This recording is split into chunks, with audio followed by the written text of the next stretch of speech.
मनुष्य के जन्म से मृत्यु पर्यंत बीच का जो समय है वही जीवन है। ये कितना लंबा होगा या कितना छोटा होगा ये कोई नहीं जानता। हो सकता है अगला पल हमारे जीवन का अंतिम क्षण हो। इसीलिए हमें जीवन को सार्थक बनाने के लिए अपना लक्ष्य निश्चित करना है, और वो लक्ष्य हमारे वेदों ने हमें बताया हुआ है। वो लक्ष्य है परमात्मा की प्राप्ति का, वो लक्ष्य है मानवता के मार्ग पर चलने का, वो लक्ष्य है पवित्र रहने का, वो लक्ष्य है परोपकार करने का, वो लक्ष्य है धर्म की रक्षा करने का, वो लक्ष्य है राष्ट्र की रक्षा करने का, वो लक्ष्य है नारी की रक्षा करने का, वो लक्ष्य है गाय की रक्षा करने का, वो लक्ष्य है पूर्ण शिक्षा को प्राप्त करके आकाश में जिस प्रकार से सूर्य प्रकाशित होता है, तेजस्वी रहता है, उसी प्रकार से अपने जीवन की उस अवधि को सूर्य के समान प्रकाशित करने का। हम अपने लक्ष्य पर ध्यान नहीं, हम अनजान बन के हैं बैठे हैं, या किसी ने हमें बताया नहीं। कारण क्या, हम गुरु चरणों के पास में जाके बैठे नहीं तो हमें लक्ष्य का कैसे पता होगा।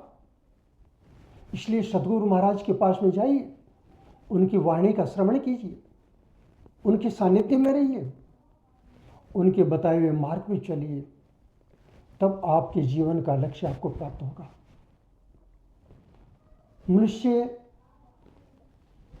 अनेक प्रकार के जो भोजन पकवान आदि है या जो भोग आदि है उनके लिए उत्पन्न नहीं हुआ है।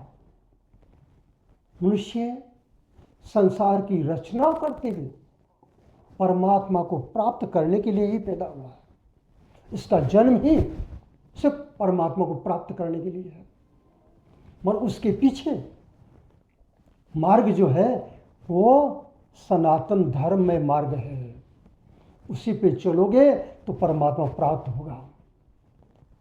मनुष्य बहुत ही अनुपम रचना है, परंतु ये जिस संपर्क में आ जाता है, ये पानी की तरह, पानी जैसी वस्तु के संपर्क में आता है वैसा ही बन जाता है।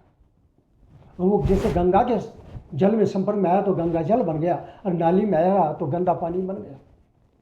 इसी प्रकार से हमें जो है लोगों की सानिध्यता को, संगत को पहचान करके और अपनी धर्म में संगत में चलते हुए लक्ष्य को प्राप्त करो। मरने से पहले ही प्राप्त करना है। अरे मरने के बाद में किसने देखा?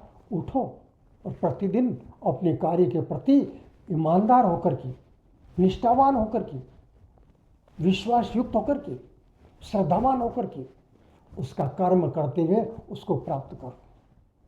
आप में वो शक्ति है जिसके द्वारा आप ब्रह्मांड के पार भी जा सकते हैं। इस सृष्टि में कोई भी इंसान ऐसा नहीं, कोई भी ताकत ऐसी नहीं जो आपको हरा सके।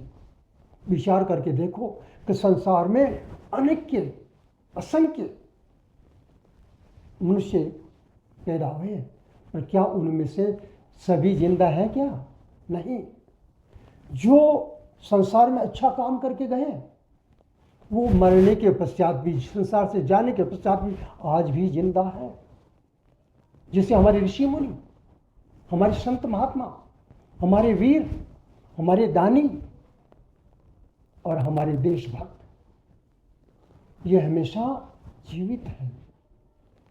कारण क्या कि इन्होंने अपने स्वाध्याय को, अपने लक्ष्य को ध्यान में रखा। इसीलिए आप जो है मृत्यु से पहले परमात्मा को प्राप्त करने का श्रम कीजिए, वो भी सनातन धर्म के मार्ग से, वेदों की ऋचाओं से निकल करके आपका कल्याण होगा। इसी में राष्ट्र का भी कल्याण होगा, इसी में प्रत्येक मानव का कल्याण होगा। कल्याण आपके कर्मों में छुपा हुआ है। अब आपको कर्म संभाल करके करने हैं। आपको कार्य संभाल के करने हैं।